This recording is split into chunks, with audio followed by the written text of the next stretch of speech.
Here I have Mitsubishi Outlander, and let me show you how to perform the factory reset. So let me show you how to return all settings to default. So at the very beginning, let's start by using the home screen. Here let's find and select the settings button. It's located right here at the upper part of the screen. Then from the all settings list, let's choose here the system settings. And from system settings, let's choose the last option, which is return all settings to default. So if you would like to reset all vehicle settings, clear out all customized user profiles, reset audio, equalizer settings, wipes saved navigation, etc.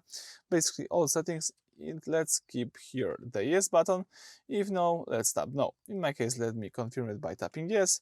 And right now the Mitsubishi is performing the factory reset, and now it just restored the factory state, the factory settings of this car. So that's it. Thank you for watching. Please subscribe to our channel and leave thumbs up.